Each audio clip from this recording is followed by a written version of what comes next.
Mickey 17 is director Bong Joon-ho's 8th film, based on a book called Mickey 7. Mickey is the highest grossing film of 1918 and is the focus of this video as I go through collecting and exploring the highest grossing films of each year. Now, when I heard there was a Mickey film releasing this year, Mickey 17 as I aforementioned, I knew I had to release my video on this film around the time of its release, kind of like one of my Marvel videos. Gets more eyes on the project I release. Now, if you're not into film history, I guess you can click off. This video is what, 5 minutes long? If you are, come stay.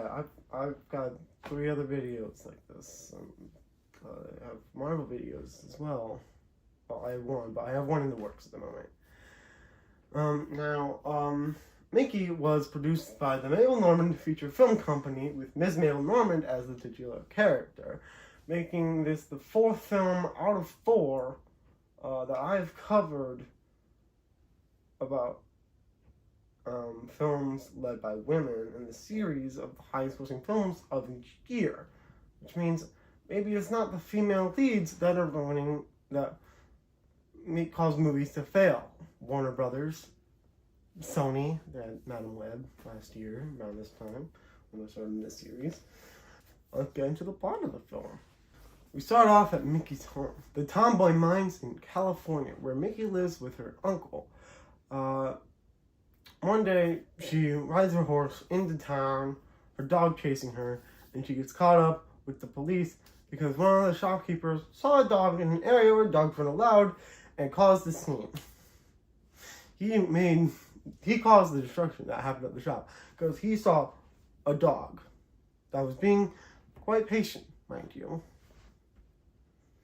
Could have just waited and there wouldn't have been a ruckus, but, you know, men are real drama queens. After that ruckus, Mickey's uncle sends her off to New York with her aunt so she can learn to be more ladylike. Although, really, it's that he can get pity from her aunt, who might also own a gold mine, or is trying to match her children up with people who have gold mines. It's a bit unclear with all the envelopes that are in cursive and aren't shown on screen long enough. Really glad talkies were invented.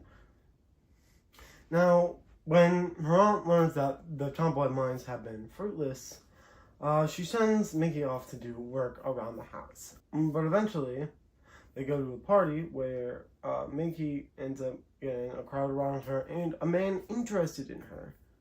But then they go to a party and, you know, she tries to crowd and a man gets interested in her.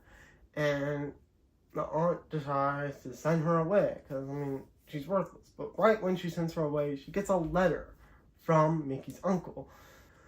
Because the Tomboy mines have struck a vein that makes Mickey worth about $1 million. And so then she has to send someone to chase after her. And we get another vehicle chase for a car trying to outspeed a train in order to get to the next station.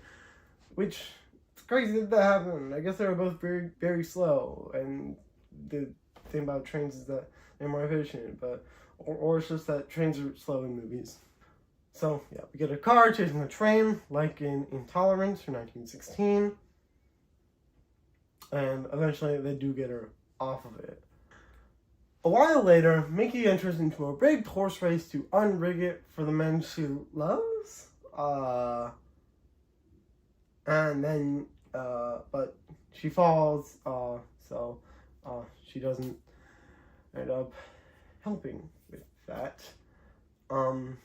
Later, she goes on to a horse riding date with the guy, and but she doesn't like his advances towards him, so she runs off on the horse, and it envelops into a chase scene where our instantly get off the horses and are running through the house, even through a bedroom, closet, bathroom, that are looped together, back in the same bedroom, ends up going onto the roof, and is stuck up there until a man who saves her off the roof, and they end up marrying and ending the movie on a train.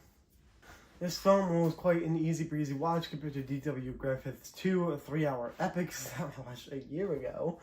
Because, I mean, it's only 93 minutes long, according to Wikipedia. Although, the plot I just described was the first 73 minutes of the reel, with the last 20 minutes being the World's Fair and maybe something else, I don't know. It did kind of remind me of, like, the first half of The Birth of a Nation, with the whole moving away and getting married plotline, with the second half kind of reminding more of Intolerance with the chase scene, of course. This film had a budget of $250,000 and had a revenue of about $16,450,000, which gives it a profit of about $16,200,000,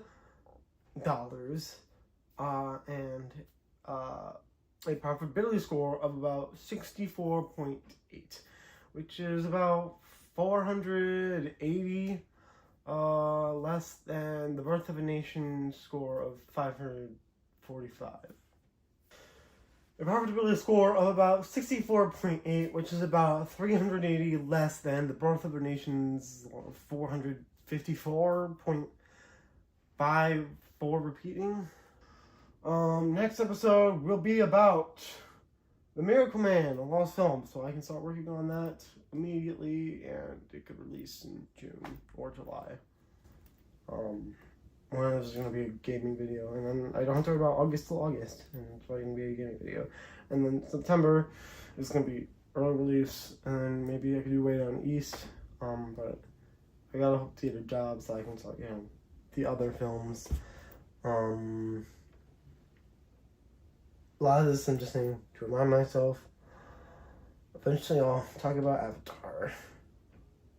Well, I was going to do it in December 23, but plans changed. And I got this archive mega cut release for in 4 days, and then I'll have to wait until like 3. I'm leaving at 3:15.